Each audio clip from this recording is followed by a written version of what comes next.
We're going to crack on now with tonight's first discussion. Which of you reprobates is going to start us off then? I'll kick off because I've just been down to Wembley Stadium gauging the public mood about Flaggate. It's been raging on, of course.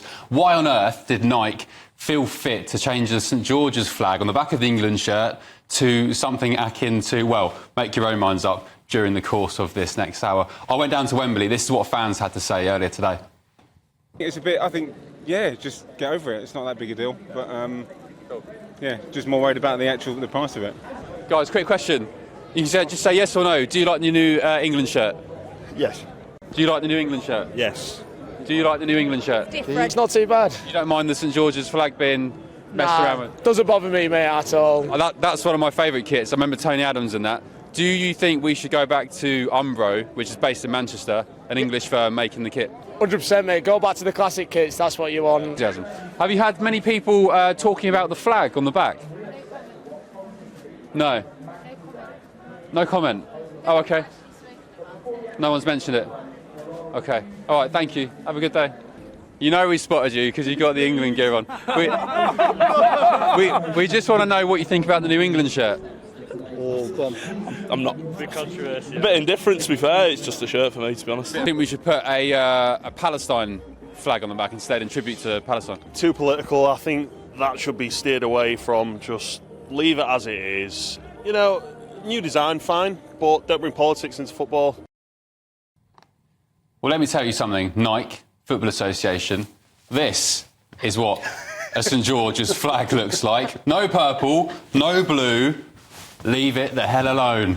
Oh, Ben. Very good, very good. I mean, great clips you got just there. And I think actually the great British public were essentially displaying my opinion. I mean, I really couldn't care less about whether or not this flag has had a playful update or not. But, Ben Leo, I just wonder whether or not you are annoyed about these other playful updates of the Union Jack, which we're just going to have a look at. No, it's St George's flag. Well, we're just going to have a look at some other flags, if we can get them up. This was the Great Britain, Team GB kit in the 2012 Olympics. I'm really annoyed about that. How about that Union Jack, Boris Johnson, 2019 leadership election? What about the blue, the thin blue line? Yeah, but that's for the police. And what about the UKIP logo? Now, Ben Leo, can you honestly tell me that you were as annoyed about these playful updates of the Union flag compared to this playful update? Let's do these one by one. St George's Cross. First of all, before I answer that question, let me just pop this. Thank you. Thank you very much. Nice dress, nice dress. I know, it's like a nice little skirt for the Team GB one from the Olympics, people did kick off about that at the time. If you Google any news stories from the time, there's lots of furore about that. So, yes, people were annoyed about it at the time. I don't remember the Prime Minister and the Leader of the Opposition intervening. Yeah, but it's different. What, for the Team GB? Yes. There were comments at the time. Google it. Prime Minister. Yeah. As for the Conservative one, it's not... The thing is, this is the latest in a litany of examples where... Lee Anderson said it yesterday, where British and English culture in this instance is being eroded away. Do you know what the difference is? Do you know what the difference is, I think? Is that those flags are still recognisable. I think the St George's Cross on the back of the shirt is just not recognisable as the England flag. Not at all. And I think actually the Telegraph have put together a pretty interesting graphic to actually suggest why a lot of people have a few, shall we say, exceptions to it. We'll get that up. It is coming. It's like Christmas. There it is. And at the top there, it's talking about a bisexual flag. It does look a bit like that. And then there's a lesbian flag and a trans flag on the other one. And you just sort of think, at least the Team GB uniform was red, white and blue. What colour is that? The UKIP one was purple. Well, so that's... Yeah, exactly. It's still the same flag. That is not the same flag. You know, there are lots of examples of these flags being changed and people didn't care about it. I think actually your Vox Pops showed that those regular football fans aren't that bothered. We have got into a situation where every tiny change on a football shirt, that frankly the most outrageous thing about it isn't the multicoloured cross, it's the fact that it's 125 quid if you want to buy it. Said that. And do you know what? You know, I can remember a time, maybe I'm getting old, but although I'm not 40, which Darren told the country I was last week, when, you know, Conservative leaders of all people would say that private companies should be able to make the decisions about what they sell and what customers wish to buy,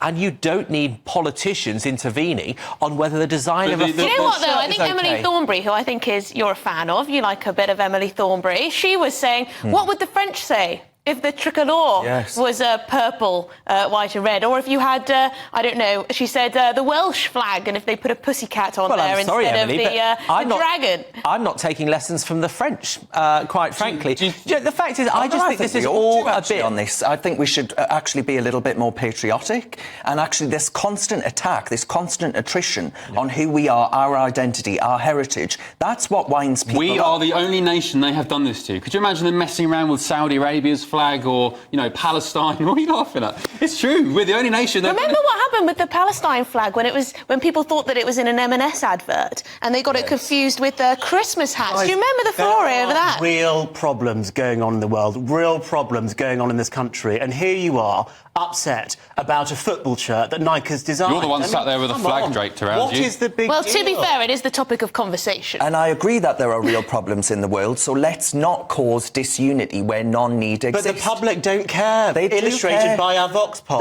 Brilliantly got by Ben Leo earlier on. Yes, I think only one person cared about it. I think there is a question that I'd raise here, which is that we live in an age of outrage, where outrage sells so many things. Well, you've TV nothing to do programmes, about that. YouTube's, Darren Grimes' Twitter feed, all those things are fuelled by outrage. And so I think there's a very valid question of the motivation behind changing the design. Was it a case that they wanted all of us to talk about it, to promote the product, to talk about Nike? I think. Has it? So there is a question about, if that's the case, then maybe these redesigns work, and actually it's becoming a self-fulfilling prophecy when you're outraged about it. I just think England and the UK in particular gets treated like an absolute doormat. Not just from a football perspective, but football fans are, British people, when it comes to migration, everything. We are treated like a doormat, accused of being racist, this, that and whatever else, when the truth is we're the most hospitable, welcoming, generous... generous... imagination, Ben Leo. I'll take my St George's flag back, please, Right, Albie. yes, I yes. appreciate it more than you do. OK, we're going to move on.